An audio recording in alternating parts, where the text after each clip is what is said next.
La la la la la. Hello. Hey everyone. Hello and welcome to Monday mini medicine card readings. I actually am getting set up, so pardon the little oofda. Ah. I'm getting set up. I'm knocking things around.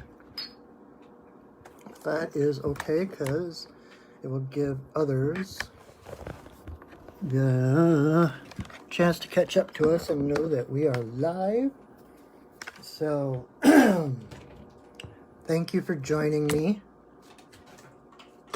and in a moment we will see what animal guides are coming forth to help us out. Alrighty, so just gonna light a candle. So if you are here for the first time, welcome, and thank you for giving me a chance. I am Patrick. Hey Rhonda. And I am going to do some miniature card readings. Not that the cards are miniature, but the readings are miniature. But even though the the readings are miniature, they tend to I tend to talk a lot, and it tends to go on for a while. So anyway, just gonna smudge my cards while I'm talking. So, and these are the cards, if you have not been here before.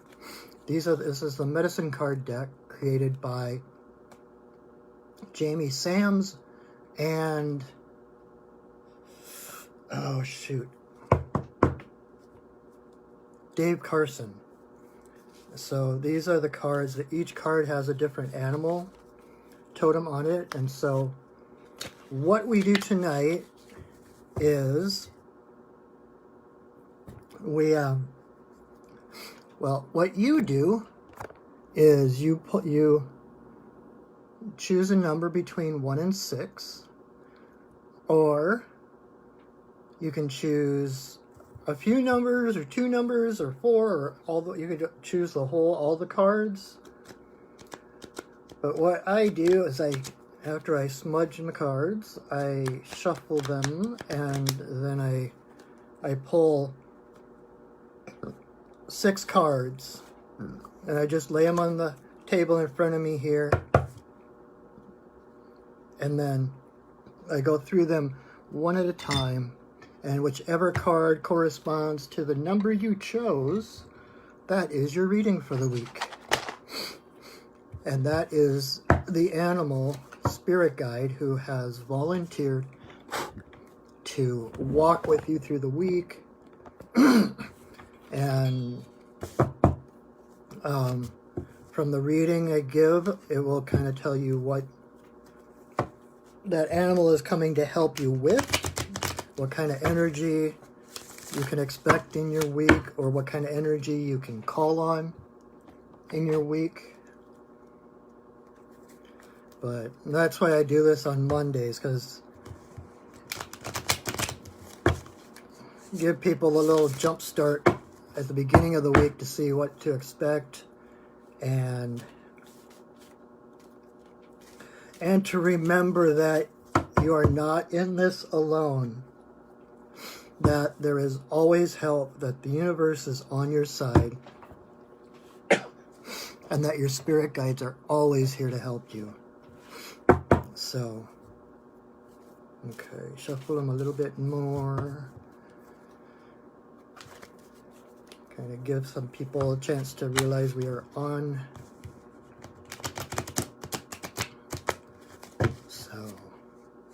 So this should be interesting. The first reading of the year. See what the first week of the first month of the year is. All right.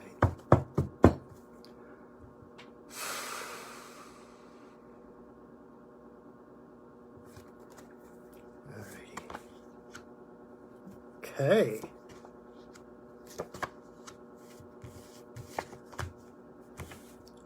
All right. Awesome. All right. So if you haven't yet, choose a number or more than one number between 1 and 6, and we will get to it. So the first, this was I almost just stopped at the first card because it kind of says everything. So if number 1 was your card, the first card I laid down, the first card of the year, Eagle. So if that is your card, know that things are going to take off. Things are going to be lighter, more effortless. You're going to find yourself soaring above everything. Eagle is basically the presence of Great Spirit. Eagle is the bird that flies the highest. So eagle is kind of that untouchable, like the standard that we aim for, right? Eagle is what we aspire to be. We aspire to be up in the winds, above everything, untouchable, unreachable, where we have the entire perspective laid out before us. So number 1, we have we have more choices because we're coming from a higher perspective. And so we're more easily able to choose a better path, to see the outcomes of our paths and our choices before we make them. And at the same time of having this grand view, perspective, panoramic view of everything below you and how it all fits together, we have that eyesight that is able to zoom in on a single thing that, miles away from you. You can, even though you're up high above everything, it's kind of like those satellite pictures where they start way up and they come way down and down and down and down and down and down and down until you're like looking at someone laying out by the pool or something, whatever. So if this is your card, Eagle is coming to help you with vision. That's probably the one thing, the most significant thing that Eagle is known for, is that eagle eye, that eagle vision. And what else? Eagle.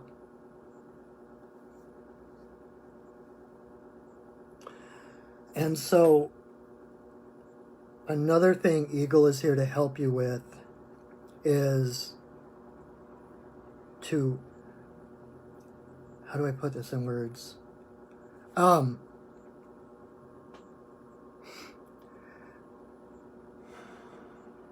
it's interesting because this really speaks to me of what I've been going through lately.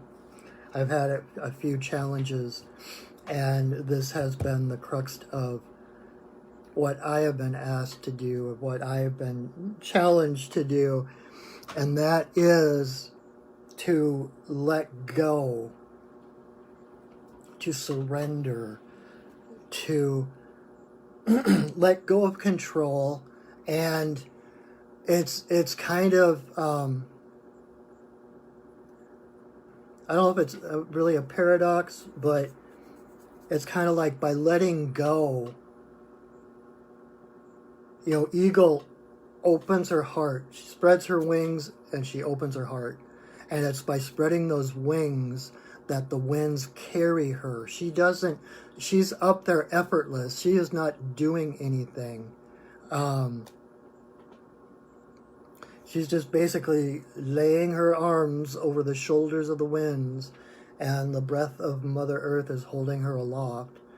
And so it's by opening her heart that she is carried and things become effortless. So it's a reminder of the strength of your heart, the strength, the benefit of opening your heart, releasing control. Eagle can fly, and they do. I mean, they flap and they fly, but they would get tired out so much sooner if they were trying to fly. They're trying to be in control. I can do this by myself. I don't need the wind. I don't need the earth. I can fly. I've got wings. And so if she's flapping her wings, trying to get someplace, trying to get as high as the winds can carry her, she is going to become exhausted very, very quickly. And so the lesson is to open your heart and just surrender. Let the energy of spirit carry you. Let your heart energy. Your heart is what connects you to divinity, to Creator. And by opening that up, you allow more energy, more power into your body, into your spirit, and things just tend to flow easier. That's when you notice the synchronicities happening, when things just start to fall into place better than you could have orchestrated them. Like, wow, I didn't even know that person existed. And all of a sudden, boom, they're my best friend. And they made this thing happen so that I didn't have to do anything. I opened up and surrendered, and it all came to me. I didn't have to go to it.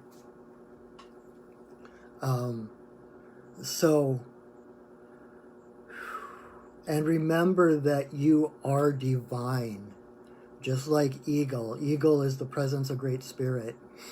Eagle is finding that divinity within you, that divinity in your heart, like I said, that connects you to Great Spirit, to Creator. But it doesn't just connect you. To say connect kind of insinuates that there's a separation. But there is no separation. You are Creator. We are all part of that same source energy.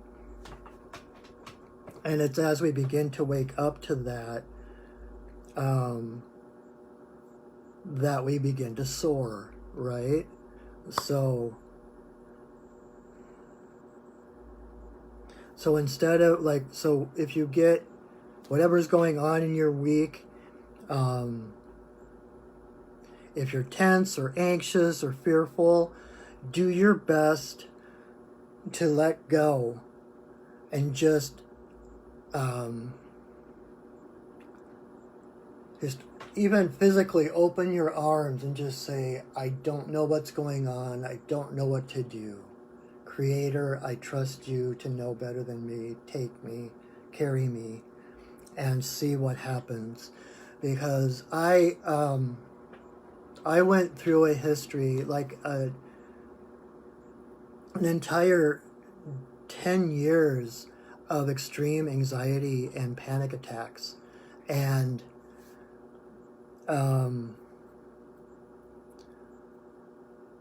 the thing that I have found through that and beyond that since then is every time I have a challenge, every single time that I have a challenge, the answer is surrendering. It's not about shouldering everything and plowing forward and trying to get through things. It's about surrendering, knowing that your ego self, cannot know all the components and variables that need to happen, need to fall into place. That's where spirit comes in. And so you set the intention, I need to get through this, whatever it is I want to feel this way, call up the feeling of relief when whatever challenge is in front of you.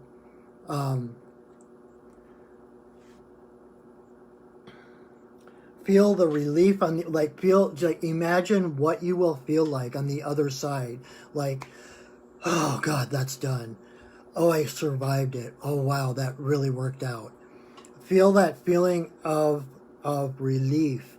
That is your sign. That is your communication, your prayer, your intention, whatever you want to call it, to Creator, that this is what I want. This is what I call forth.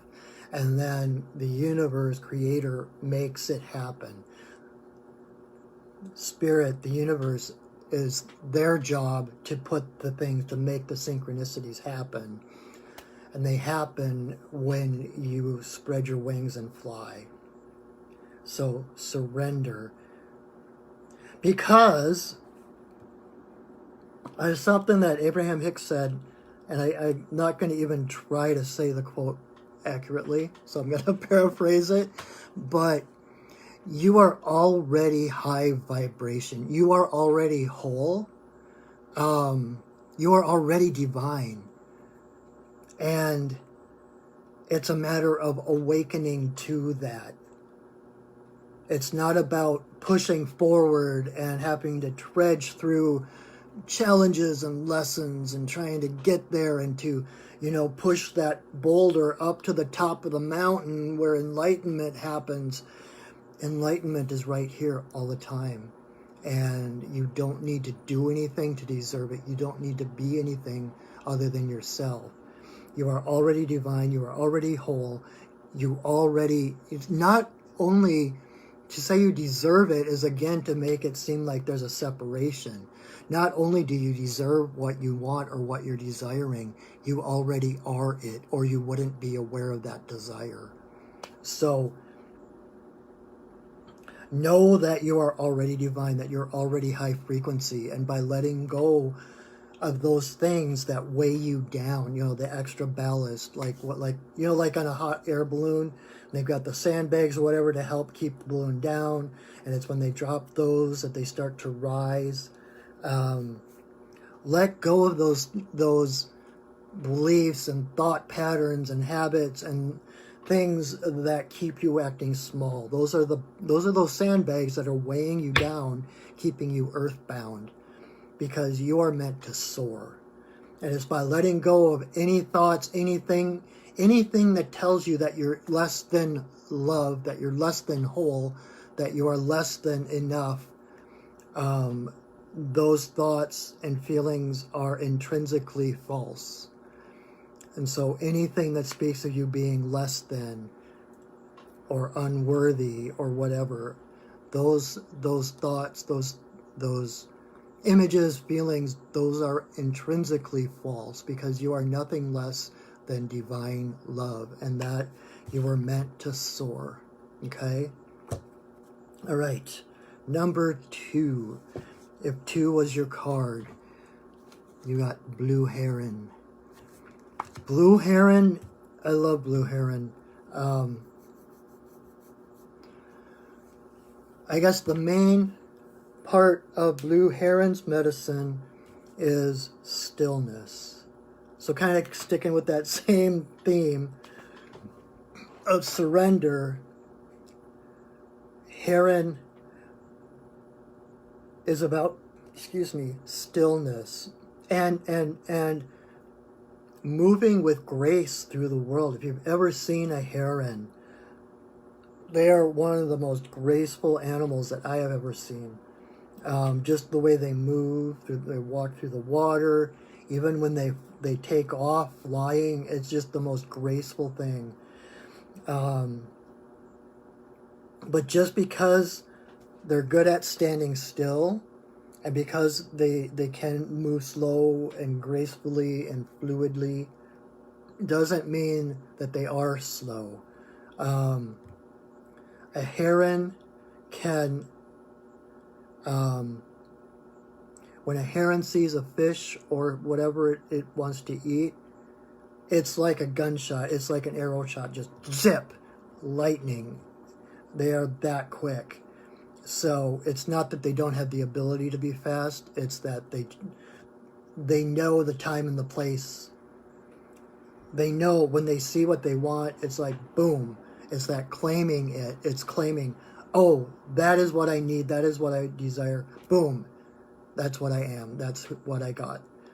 It's like claiming what it is that feeds you, knowing that there is no separation. So it's in the stillness that heron aligns itself with spirit. It's the stillness when heron is standing in the pond or whatever and casts the shadow onto the surface of the water. It's the coolness of heron's shadow that draws the fish to him. And so again, like I was saying with eagle, it's about surrendering and letting things come to you. You draw things to you rather than having to chase them. You can still be a hunter, like both of these birds are hunters, but with like heron especially, heron's food comes to him and it's attracted to him because of his stillness. He has those skinny legs, strong skinny legs, but those skinny legs make hardly a ripple in the water when he's standing still. It's like it's the same as like reeds or something sticking out of the water. There's no extra, there's nothing to there's no extra ripples or disturbance of the water. And so by being still, heron allows the water around him to still. You can't, like Alan Watts says, you can't smooth waves out with a flat iron. You just create more waves. The only way to find stillness... Oh! Sorry, there was an Amber Alert. The only way to still the waters around you is to stand in stillness yourself. Be the eye of the storm. And so it's in that stillness, when you're in that stillness, like a meditation, like when you're one, it's not that you become one with the universe, you already are one, like I said with eagle, like you're already divine. It's just a matter of rising to that awareness. When blue heron stands in that stillness, it's like a meditation, and it's so if this is your card, I would recommend, if you don't already, to find some form of meditation. There are so many different forms of meditation, but find some sort of meditation, especially this week. Try it out, take it for a spin, see how it works for you. But it's in the meditation, in the stillness, that we realize that we become aware of the oneness that we have with the universe. It's not that we become one, it's that we already are one, and as we find stillness, we become aware of it, because we're not creating waves from our ego in the universe that keeps us feeling separated from it. When we align inside ourselves, we align with everything around us, and it's that alignment, that realization of oneness that cast that shadow. It just does not disturb the water, and just cast a shadow on the water, which creates a coolness that the fish are attracted to. And so by looking into his shadow, heron finds everything he needs to feed himself. So this is so cool, because I've never brought up meditation with heron before. That was a brand new thing. But it's true. It's like when you're in meditation and you know the oneness of everything, then you know that there is nothing in your shadow that can threaten you. There's nothing, we talk about shadow work and working with our shadow and the darkness. And in our society that lives by this idea of duality, meaning good versus evil, then anything that's not of the light is evil. Anything dark or shadowy is evil. And honestly, that is, this is a wide generalization. I'm not going to go deep into it, but that is the crux of every challenge that we find in our world. It's that separating things into light and dark, good and bad, male, female, because the masculine is, male is the sun, it's the light, it's the strength, it's power, and the female is the darkness, the mysterious, the fluid. And so the female is unpredictable. That's why our society fears women and anything that isn't solid and controlled and structured. And so that dictates how our society treats women, how our society treats natural resources and the earth, how we treat each other race-wise as well. White is good, black is evil. That is at the crux of everything. And so by finding that stillness within us, finding that alignment within us, where we are one with everything, and you realize that it is really like the yin yang, it's the dark and the light it's a dance. And the dark is the womb of the cosmic mother where all things are created. And the light is the manifestation of all those possibilities that are held within the womb of the cosmic mother. So there is nothing to fear. You can look into your shadow, because anything, number one, anything you can face, you can handle. Because by facing it, you just, what's the word I'm looking for? By facing something, you're taking the power away from it that it had over you. So there might still be fear when you're facing challenges, when you're facing these thoughts of I'm not good enough and, oh, how could I dare do that, whatever it is. But those, like I said, anything that says you're less than divine light is false. And so if you have the strength to face that, to feel that, it will diminish, it will disperse on its own. And then you're left with the realization that there's nothing in the dark to be afraid of. That all possibilities, all potentials, all realities exist in the dark. And we get to decide what we're going to bring forward into the light. So when those things come up this week, when those thoughts of unworthiness or inadequacy or whatever it might be, when those things come up, just look it in the eye, say, I see that feeling, I recognize that feeling, I recognize that thought, and it's not true.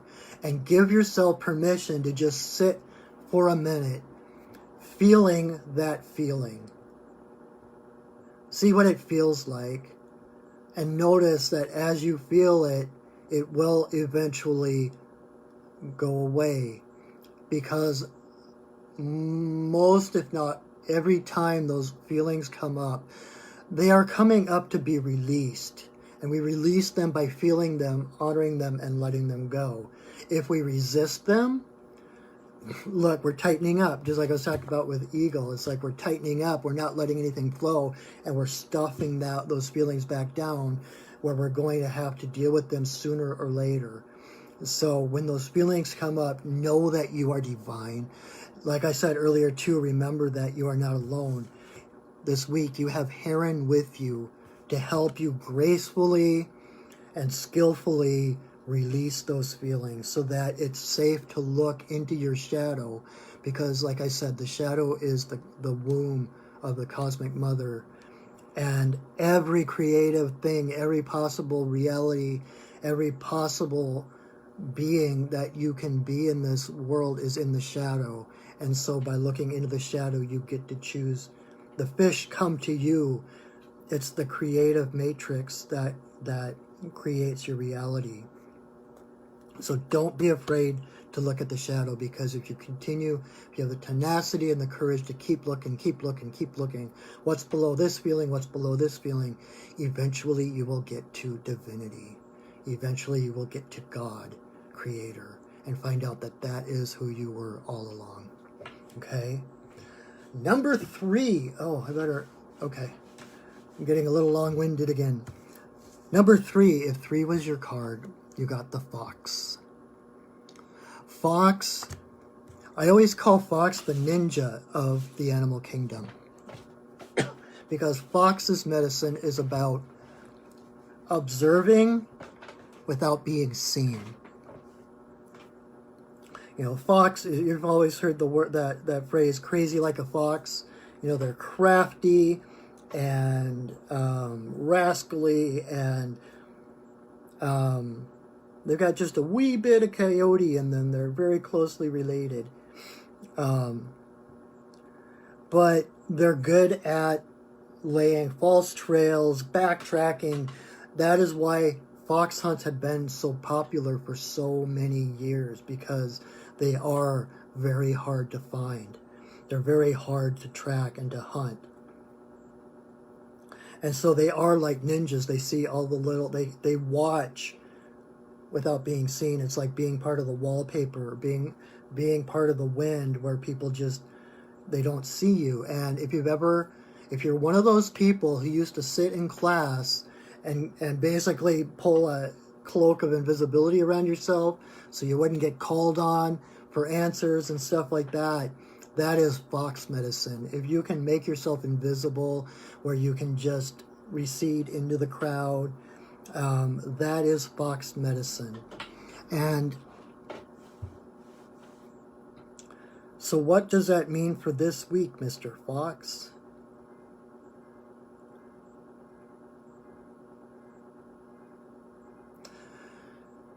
So fox, like I mentioned, coyote, fox,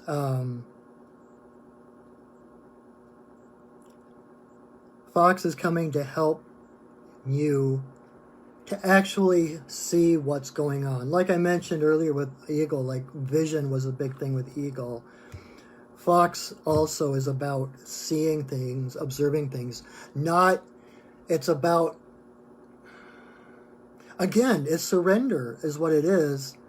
It's surrendering. It's like pulling back and watching things unfold in front of you without having to grab control, without having to dictate how people act or see, or, you know, you don't have to contrive things to make things happen. You can stay back and observe and just watch things fall into place.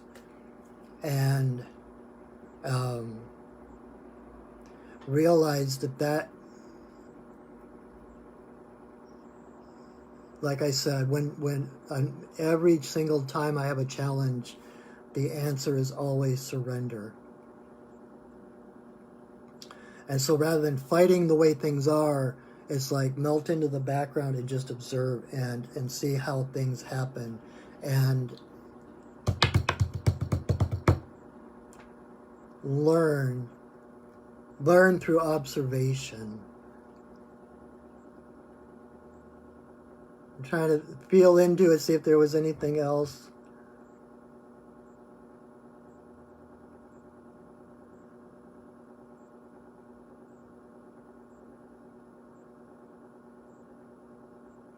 And it's really about not overthinking,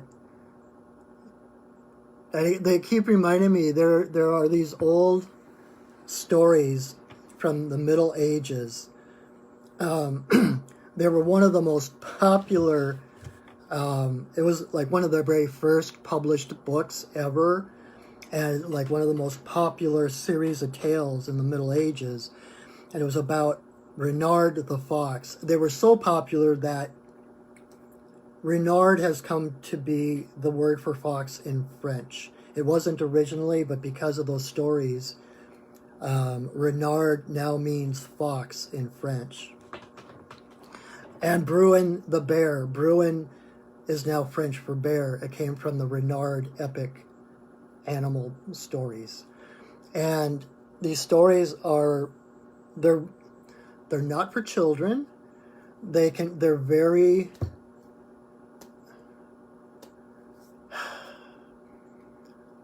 most of them are at least R-rated, if not beyond that.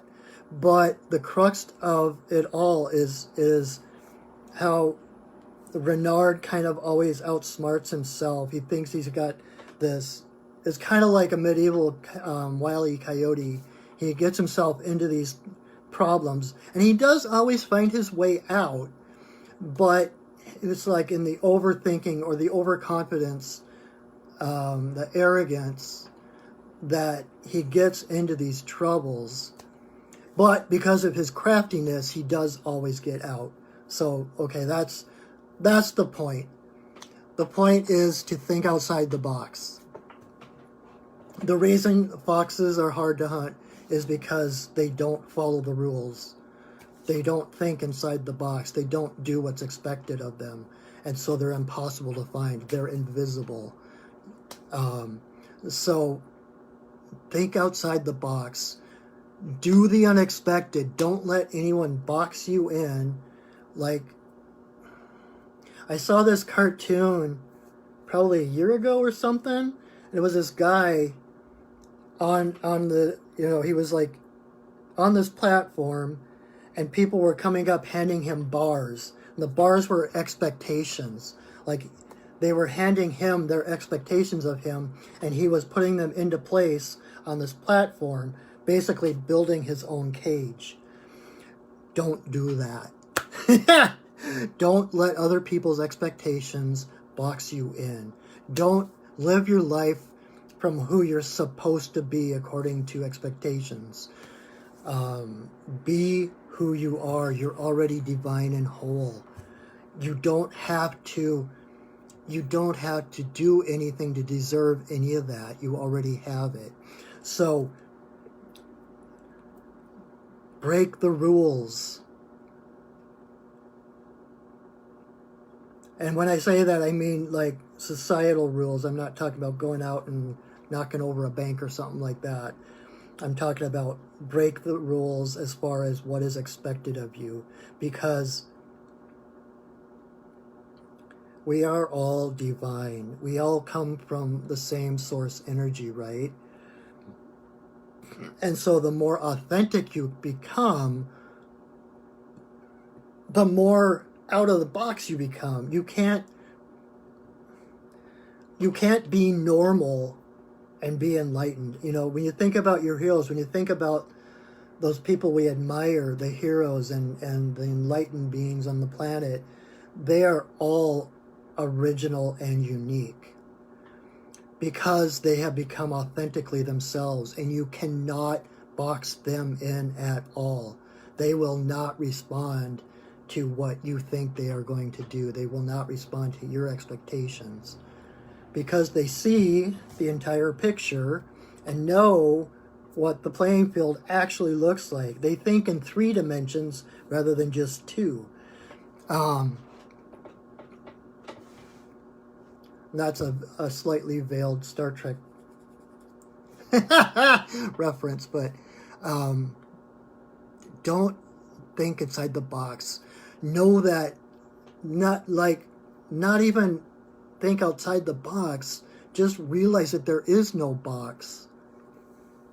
That you and you alone came here into this life to express who you are. You came here for your own purposes and intentions. And no one else, absolutely nobody else, can tell you what that purpose and meaning is. And so this world is to learn how to become more and more authentic. And the more authentic you are, the more outside the box you're going to just be. And so don't even worry about the box. And be crazy. Like there's like a thin line, if any, between genius and insanity, right?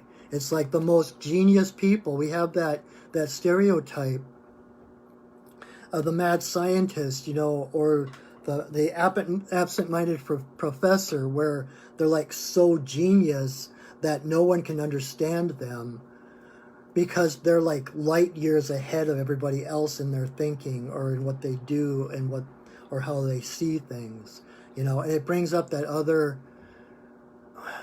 I don't remember who said it, but there's a saying about those who were dancing were called crazy by those who couldn't hear the music. So don't pretend you don't hear the music. Live to the beat of your own drum and dance your butt off. Don't care what anyone else says or does. We're here to be an example of that authenticity. Authenticity. I said it right the first time. Be yourself. You are beautiful. You are divine. You're here to help. You can only help the greater authenticity you have achieved, the greater help you can be to everyone else. Your mission here is to awaken. That is your primary goal, your primary intention in this life is to awaken your full self. You're going to help others along the way, of course, and you're going to help people that need your help when it's called for, but your main priority is yourself. It's awakening yourself, not at the expense of everybody else, because as you grow and remember who you are, awaken to that divine spirit that you actually are, the better off everyone around you is, because there's no separation. The higher you go, the higher everyone else goes. You bring everyone and everything with you. So forget the box and dance to your own drummer, okay? Yeah, getting really long-winded. All right, number 4. 4 is the hawk. Hawk is the messenger of the gods. Like I talked about, eagle being the one that is untouchable, that soars above everyone else. Hawk flies lower than eagle, and hawk tends to be the one that goes down and up. Like hawk is more of the hunter. A hawk dives for a rabbit, goes back up, hovers, finds another rabbit, dives. So hawk is kind of the bridge between heaven and earth. He is one of the connectors between heaven and earth. And if that's your card, then that is who you are as well. You are here to bridge heaven and earth. So pay attention. This is your message for the week, is to pay attention to those intuitive nudges that you get. Don't discount them. Don't just automatically, oh, that's stupid, or oh, that can't be. Pay attention. You know, I know there used to be an app, there might still be, where your phone, you can put an app on your phone where it will ring a bell at random times during the day. And whenever you hear that bell, your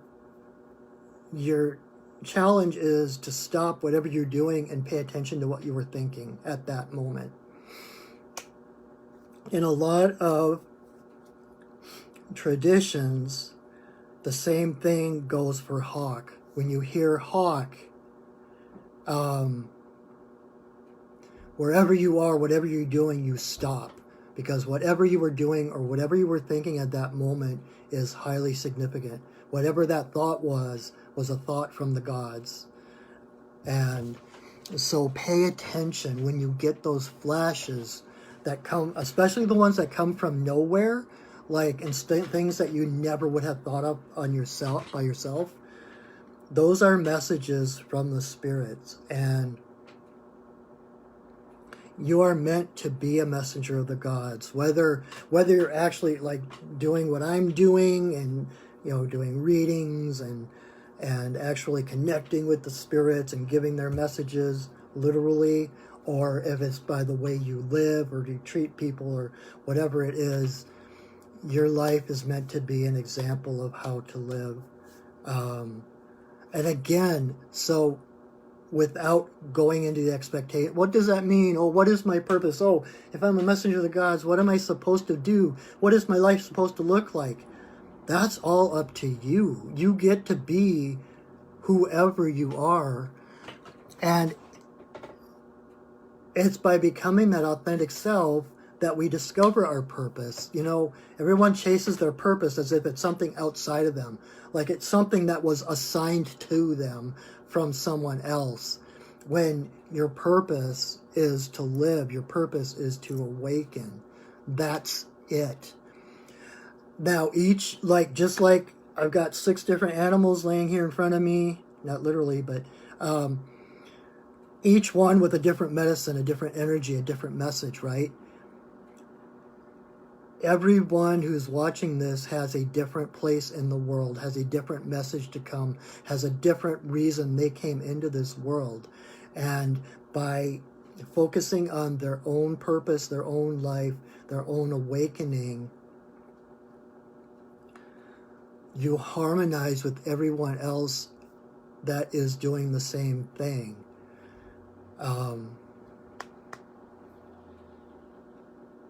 So, you know, and it doesn't mean you have to get on a soapbox and stand on the corner and, you know, proclaim the word of the Lord or whatever. It's about, in shamanism, we talk about being the hollow bone.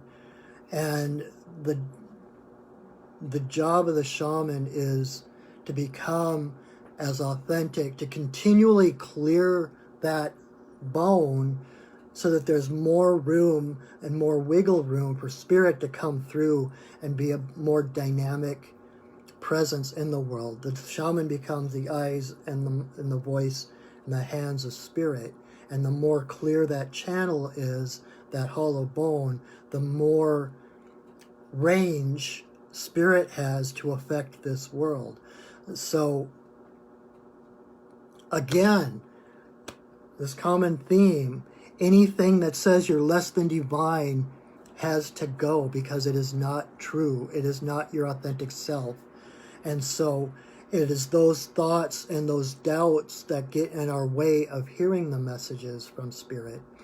And, you know, one of my main missions in this life is to demystify shamanism. And someone at one time was like, well, how the heck are you going to do that? You're dealing with the spirits. It's automatically mystical. And I'm like, yeah, but everybody has spirit guides. Everybody is spirit. So let's normalize connecting with our ancestors, connecting with our spirit guides, connecting with our totem animals. Let's make that a normal thing. And then we can demystify this, and so people aren't like freaked out when they think of someone and then they call on the phone the next minute or whatever. That is just a part of my daily life. And it kind of amuses me in one way when people get freaked out when those synchronicities happen. But that is the normal, that is the natural way that life works. So let go of any of those thoughts that say you're less than, and trust the thoughts coming in, trust the feelings, trust your heart. That is the voice of God, and your heart will never mislead you. It may take quite some practice to listen and to trust your heart, especially like when I was growing up, it seemed like my heart would say one thing and then I would be immediately corrected by my parents or teachers or whatever, you know, society, so I started doubting this feeling. But so I kind of grew up with this feeling that, well, whatever my heart feels, the opposite is what's true, because there's something wrong with me and I don't get it. And so I need to squelch that voice of my heart so that I can follow the rules. Don't follow the rules. You learn the rules so that you know how to break them. And not break them, like I said, not break them in a destructive way, but break them in a way that gives a greater light and awareness to others. It benefits. Break them in ways that are beneficial to others. Like, okay, going back to Fox for a moment, it amuses me too that the Disney Robin Hood is a fox. He's an outlaw because he couldn't fit into the skinny expectations of the society. So by being himself, he was cast outside the law, outside the society, but he was fine because he lived in the forest where all his needs were met, and he had family and friends in the forest, and he had all the food he could eat. There was nothing he needed. So by being his authentic self, even though he was outside society, oh well, you know. So anyway, back to Hawk. So trust the voice of your heart. It doesn't mean, now that doesn't mean that you have to pontificate to others, or just because you become aware of something, because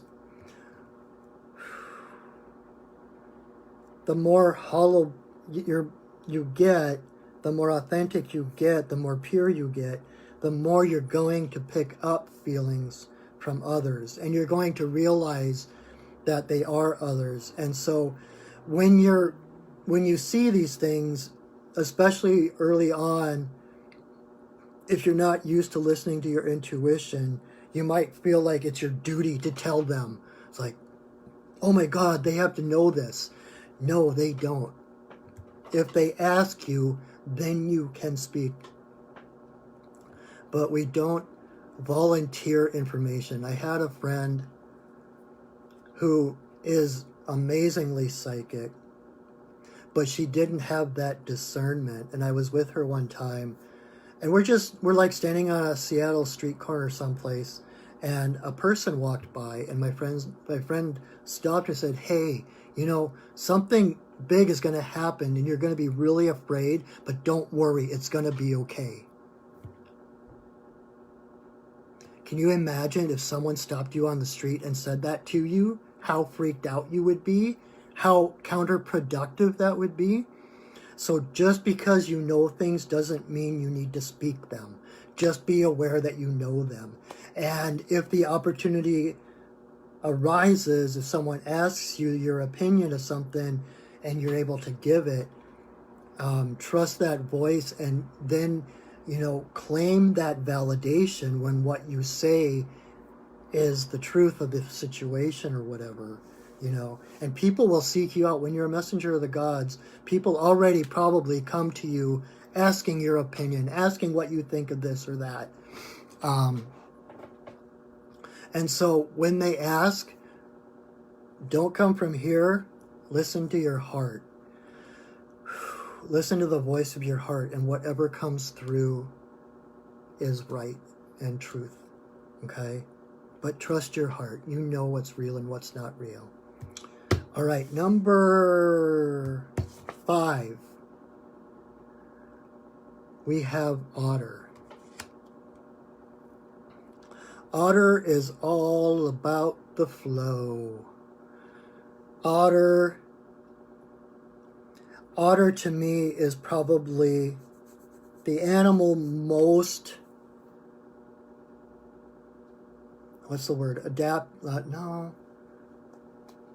most synchronous with their environment.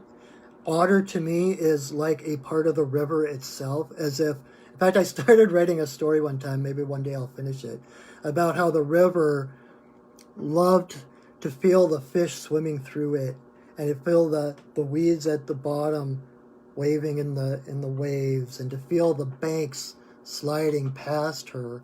But she wanted to know what it felt to swim into her. And so the river put forth that that wish to the full moon, and Grandmother Moon answered her when the next morning, lying on the bank of the river, was an otter. And Otter dove into the waters, and so being part of the river all of a sudden could simultaneously feel what it felt to have someone swimming through her and what it felt like to be swimming through her.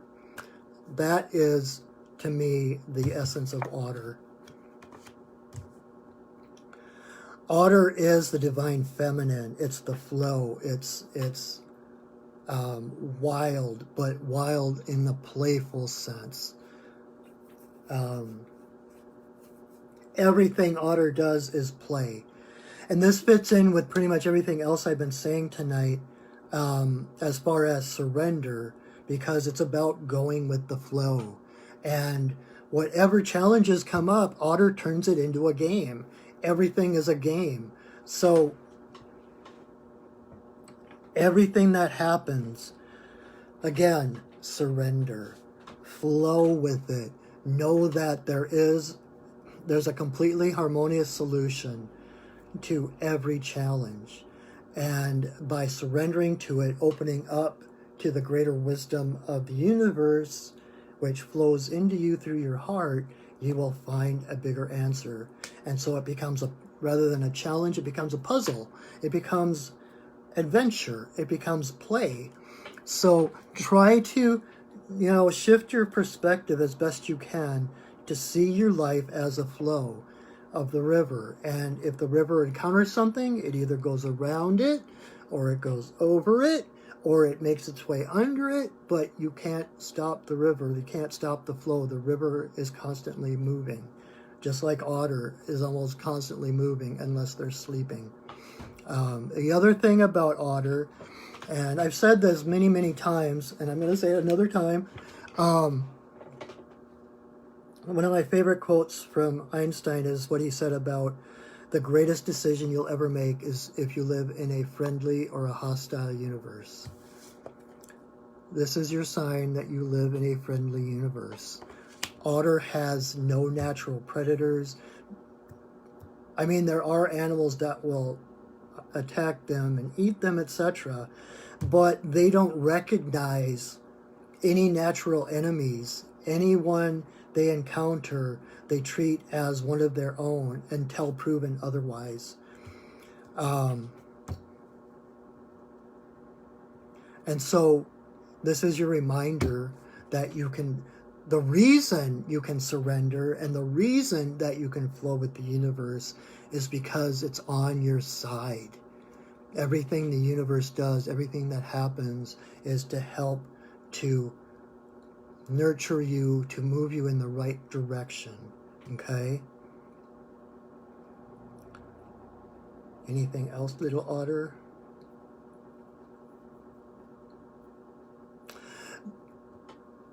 Be like water.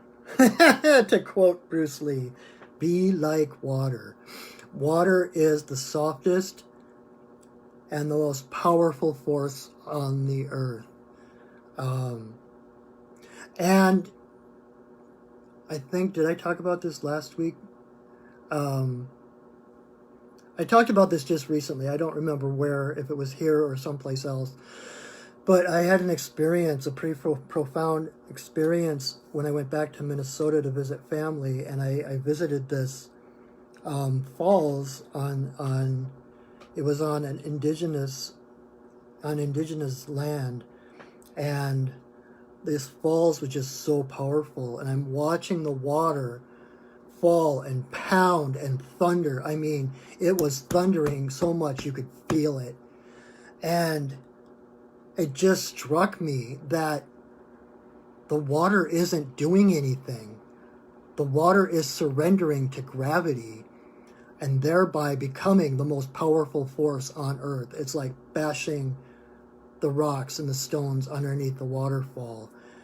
It can create electricity. It's, that powerful, and it does that by surrendering to the flow. It doesn't effort its way. In fact, if random little neural firings. I used to take this Tai Chi class, and my teacher talked about one of his students. The student was like a high belt in karate, but he wanted to take Tai Chi to help kind of round him out as a martial artist. And so he started learning Tai Chi, and he started to realize that Tai Chi was more powerful than karate. And so one time he was in the karate dojo waiting for his class to start. And he was early, so he was practicing Tai Chi moves. And his sensei came in and just started laughing at him, like, "What are you trying to do that girly stuff for?" And so then the guy started to defend Tai Chi and how powerful it was. And the sensei actually came at him in a way to challenge him and the guy just laid him out. And the sensei was really pissed. And like, "Okay, come here." And they had some kind of a fitness machine thing that could register kicks, like poundage, force of kicks. And so the sensei went first and did a karate kick at this machine, and I don't remember how much it registered. And then the student did a Tai Chi kick at the machine, and it was like 200 or 300 pounds more force than the karate sensei's was. And so, because in Tai Chi, karate, you're like tight, you're like tough, you're like boom, boom, boom. And in Tai Chi, there's no resistance like water. And so they call it open arms. And so when you're like hitting someone or you're deflecting a punch or something, you're going with you're not tight, you're not trying to force it. It's like your arm is a noodle and you're spinning, and your arm just spins out and knocks that energy, deflects that energy. And it's so much more powerful than if you were tightened up and trying to force that energy in a different direction. So be like water, be like the Tai Chi Tai Chi is a part of, connected to Taoism, which is the water course way, the way of least resistance. Be like water. And being like water, when you surrender, when you come from your center, in Tai Chi they talk about your Dantian, which is your power center. That's the wheel, and it's by spinning that wheel that everything else takes place. And so the arms and the legs, the kicks and the punches and everything are a result of that spinning wheel. And so it becomes more powerful because the arm, the leg, whatever, isn't forceful. Like, you're not using muscle strength to get your point through. You're using inertia of a spinning wheel. And so from coming from that center, you are more powerful than if you were trying to force things. All right. I don't think I've ever talked about Tai Chi on one of these readings before. So anyway, so that's like, be like water, surrender, water course way. Trust that the universe is working in your favor, and it will do everything it can to get you where you need to go. Okay? All right. So number 6 and our final card tonight is alligator. Alligator, the main medicine of alligator is integration. I know I've said this many times before when alligators come up, but alligator, she floats just under the surface of the water with like just her eyes above, and her eyes are on the side of her head. So she has a 360-degree view of what's going on around her.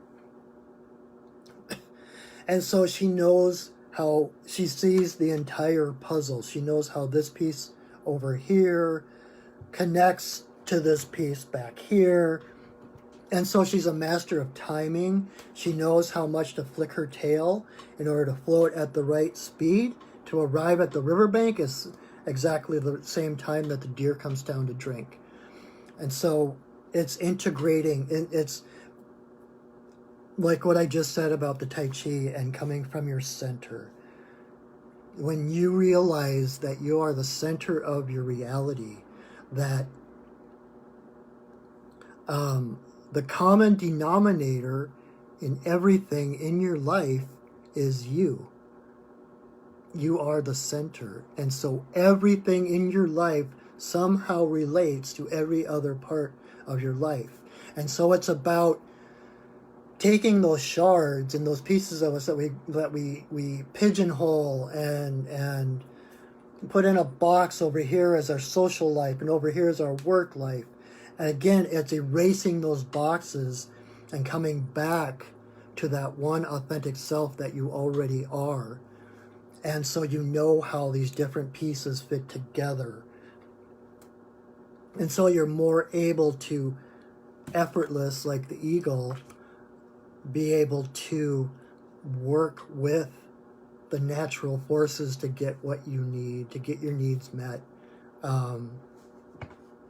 The other thing about alligator is, well, there's so many things. You might not think it, because you might think she's just a cold-blooded reptile, right? But alligator is actually one of the best mothers in the animal kingdom.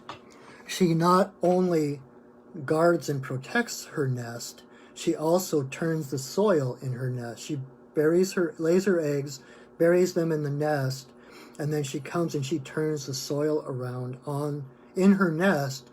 The intention being that all the eggs get an equal amount of warmth from the sun and coolness from the earth.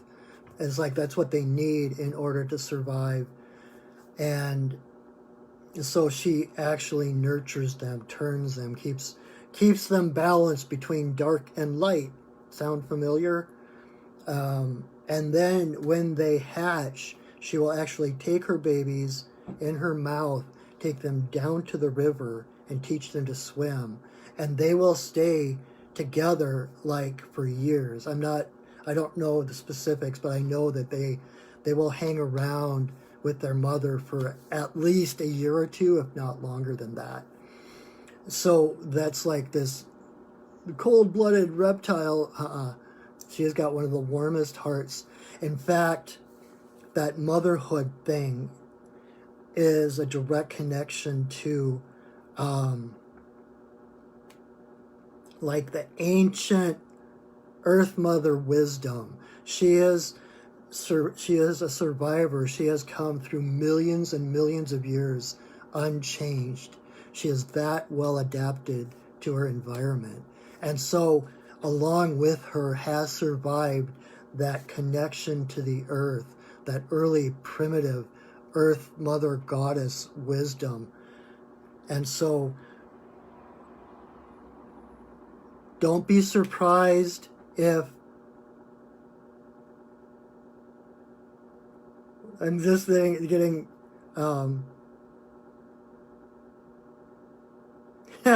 don't be surprised if you find yourself dancing naked under the moon or something. It's like the goddess is calling you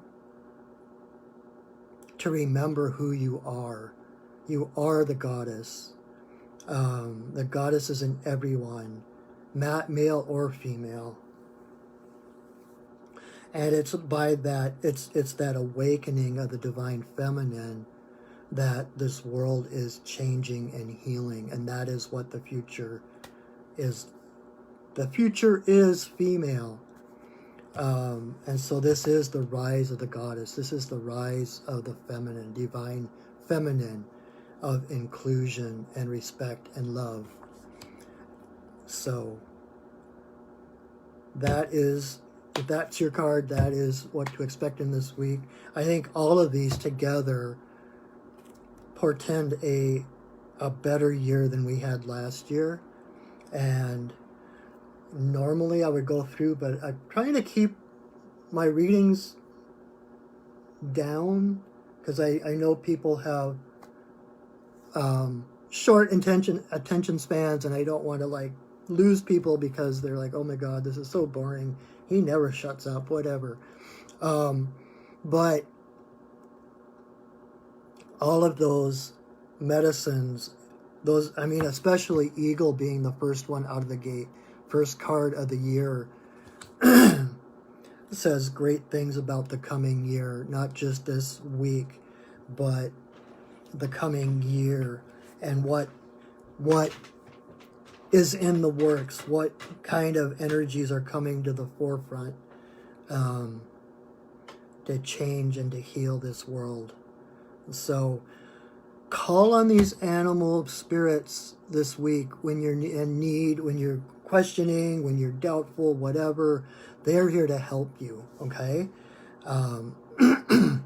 And if you need a reminder, or like, you can't remember what I said about the first card or whatever, feel free to rewatch this. I will post this to my Facebook page and to my YouTube channel. So go over to my YouTube channel and subscribe. And like my Facebook page. And, if you enjoyed this, if you get something out of this, I would be so honored to do an entire reading for you. I'm here to help. This has been especially this past year, has been such a stressful, strange, weird, surreal, uncertain time. And the bonus of being a reader is that I have friends who are readers, and I have gotten a lot of readings this past year because I have needed guidance. And so, let me be here to help you find that inner divinity. I am here to help you if I can. So check out my website at perchingwolfstudios.net, and you can come to see me for a reading or any of the other shamanic services I offer. What else? Look at my website, see what calls to you. If nothing else, come in, and if you got questions about shamanism or about wanting a shamanic perspective, come see me or set up a Zoom date with me. We'll make that happen. And if you are curious and interested in what I talk about in these readings as far as shamanism goes, coming up next week, January 12th at 6 o'clock, I will be teaching an Introduction to Shamanic Journey class. It's a 3-hour class from 6 to 9. It costs $50. So you can connect with me either through Messenger or on my website or whatever. If you're interested, I would love to have you along for that.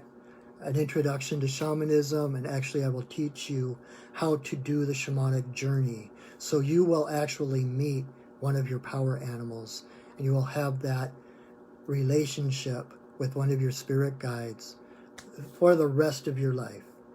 It really seriously changes things, changes your life. And if that's not enough for you, a couple weeks after that, I'm going to be starting a year-long course in shamanism where we meet once a month for 3 hours, and we journey together, connect with our guides, and I teach different methods of journeying, different things, different places we can journey to, different questions that you can find out about. Just basically, it's spending a year on the path of the shaman.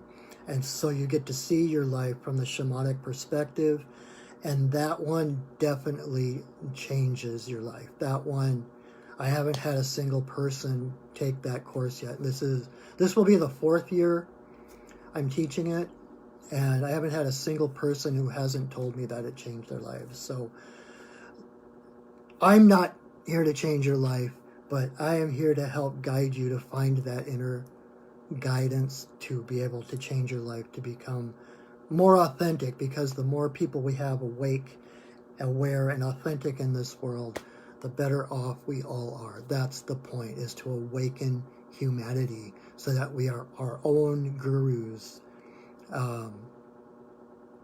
So please check that out. If you have any questions, you want readings, want a personal reading, anything, connect with me. It would be my deepest honor to help, especially in these times of uncertainty.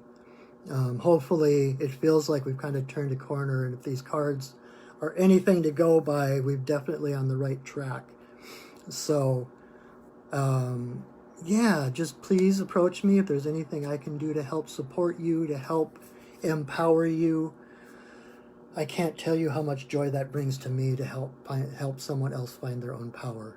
So anyway, and if you, one more thing, if you enjoy this and you're not aware of my other live video I do every week, Wednesday nights at 7, I do a sacred pipe ceremony, just kind of setting a sacred space for people to come and hold intention and pray and connect to spirit in the middle of the week, to kind of recharge, to reconnect, and to go do a sacred ceremony together. If that's something that interests you, please check that out. It'll be here again on my Facebook page live Wednesday night at 7. So I would love to see you there. I love seeing you here. Thank you so much for your perseverance and listening to everything I had to say. And until next time I see you, know that I love you, that I see you, and that I honor you. So have a wonderful, wonderful week. I will see you here next week. And in the meantime, go shining. All right. Bye.